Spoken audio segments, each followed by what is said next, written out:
Daniele Stival, il segretario provinciale della Lega Nord, consigliere regionale, che ha anche una piccola sorpresa per noi in diretta.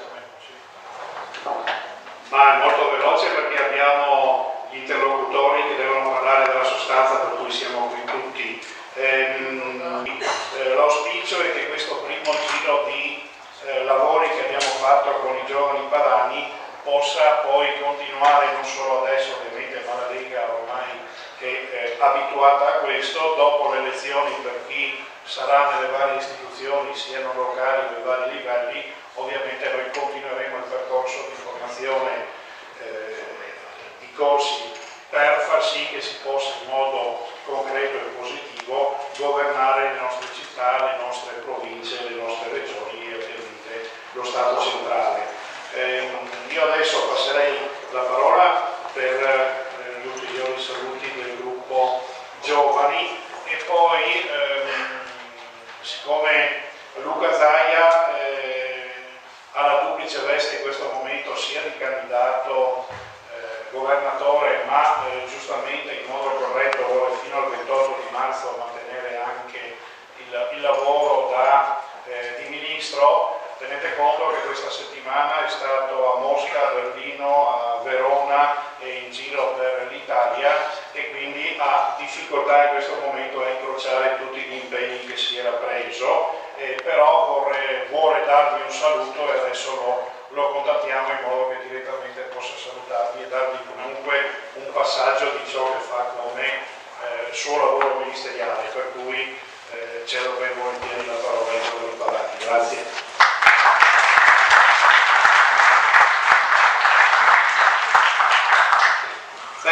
Con estremo rammarico che vi annuncio che questo è l'ultimo ciclo della campagna di formazione che abbiamo ideato e siamo partiti da quest'estate con un'idea ben chiara e definita. Noi abbiamo sempre più giovani che entrano e fanno parte più o meno attivamente del movimento e del partito Lega Nord. Però ci eravamo resi conto che questi ragazzi che avevano mille energie, oltre a impegnarli nelle campagne elettorali, oltre a impegnarli all'interno delle sezioni, andare a prendere volantini, a fare anche le giurate, chi è leghista sa cosa sono, dovevamo anche iniziare a formarli e a coinvolgerli nelle nostre attività. E allora se abbiamo già il ministro Zaia non vi direi ulteriormente. Eccolo qua. Pronti? Eccoci qua, siamo in giro veloce. Buonasera ministro. Sì, pronto? Io mi sento bene, buongiorno a tutti.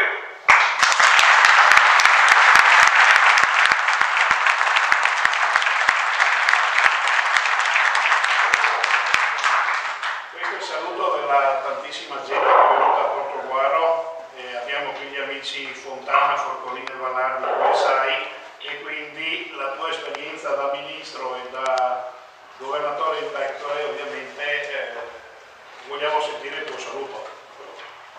Beh, innanzitutto dico che sono presenti, che sono onorato di intervenire, mi spiace non essere lì con voi, ma oggi gli impegni mi portano fuori regione. E dall'altro siete fortunati perché avete tutti dei pezzi di calibri grossi, quindi ho sentito i nomi e avete veramente un percorso di formazione. Penso che forse il messaggio che voglio dare a tutti voi è quello che io forse rappresento l'essenza della politica del nostro movimento, ovvero che è quello che forse ho voluto fin dall'inizio e dopo ovviamente ha applicato con forza il fatto che i giovani abbiano spazio in Lega. Per cui direi che benvengano questi corsi e benvenga anche l'idea che non si nasce ministri, nel senso che bisogna iniziare dal basso, credere fino in fondo nella militanza, fare i consiglieri comunali e fare tutto quello che è possibile per la comunità. Bene, Tommy, qualche battuta sulla tua esperienza da ministro di questi 2 anni? Io ho fatto cose in questi ultimi 20 anni, ho fatto il consigliere comunale, il capogruppo nel mio comune Godega, ho fatto l'assessore provinciale, 2 volte presidente di provincia, il vicepresidente di regione e il ministro. Vi dico questo semplicemente perché considero tutte le esperienze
da lunedì lo distribuiamo a tutti coloro che ne vorranno avere una copia. Sì, io ti ringrazio, considera che il libro che ho mandato a provinciale con scarpe sportive di terra, che è proprio la sintesi di 2 anni di amministrazione. Esatto. L'altro libro del quale ho parlato esce nelle librerie a marzo e si chiama Adottare la terra e la vendita fondatori. Ottimo.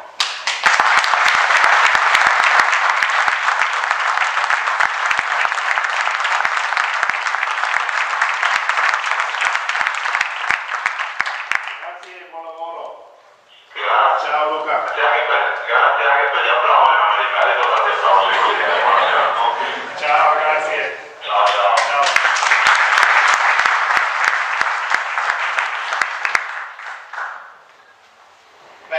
Durante questa magnifica introduzione riprendo brevemente il discorso e concluderò presto.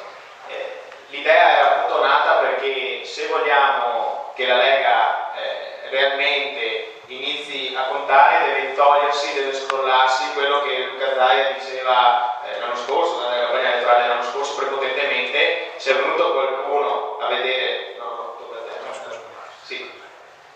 se è venuto qualcuno a vedere come sono fatti i leghisti, cioè hanno le corna e la pelle di montone sulle spalle, beh, siamo ben diversi. E quindi l'idea era quella di dimostrare anche all'esterno che la Lega ci crede, ma la Lega sa anche fare e mettere in pratica le proprie idee con gli strumenti normativi, perché è quello che, almeno personalmente, ma so che anche l'amico europarlamentare Fontana nel corso di questi anni in cui ci siamo frequentati a Padova nella segreteria nazionale dei giovani padani, ci diciamo sempre vogliamo cambiare questo paese, noi crediamo ancora fortemente nell'autonomia del Veneto, nell'autonomia della Lombardia, in un sistema federale che si chiama Padania, però per raggiungere questo dobbiamo raggiungerlo, come ha deciso il nostro capo Bossi e come tutti noi condividiamo, con i strumenti legislativi normativi vigenti, quindi democraticamente. Ma per raggiungere questo c'è bisogno di una classe politica preparata ma anche ben determinata, per cui lavoro di sezione, militanza, lavoro classico della Lega Nord, ma iniziamo anche a investire nelle nostre teste per liberarci e scrollarci dello Stato italiano. Grazie.